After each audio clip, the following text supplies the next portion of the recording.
राज्यातील शेतकऱ्यांसाठी सकाळच्या 7च्या महत्त्वाच्या शेतविषयक बातम्या आपण बघूया। सोलापूर बाजारात नवी तूर खाते भाव। सोलापूर कृषी उत्पन्न बाजार समितीतील महत्त्वाची राज्यात वादळी पावसाचा इशारा, अनेक जिल्ह्यात येलो अलर्ट।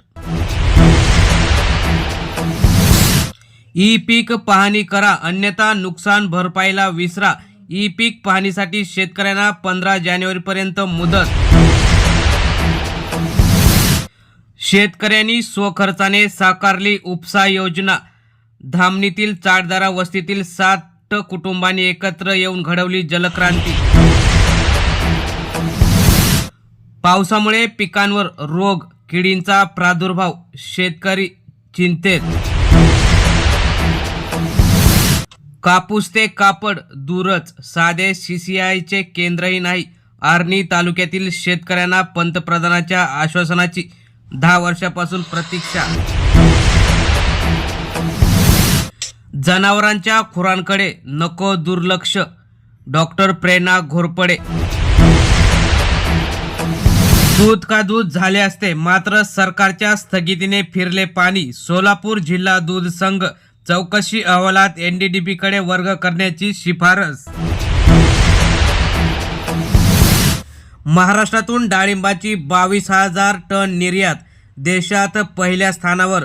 राज्यातून 78% निर्यात। सोयाबीन विक्रीसाठी मुदत वाढवावी, शेतकऱ्यांची मागणी। खरेदीचे भिजत घोंगडे। खानदेशात गारपिटीसह पावसाने मोठी हानी, केळी बागा भुईसपाट, रब्बी पिकांना फटका।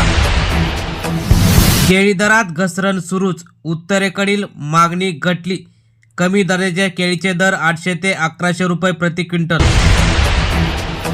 कराडला पकडा, मुंडेंना हाकला, मस्साजोग सरपंच हत्या। बीडमध्ये सर्वपक्षीय आक्रोश मोर्चात लाखोंची मागणी।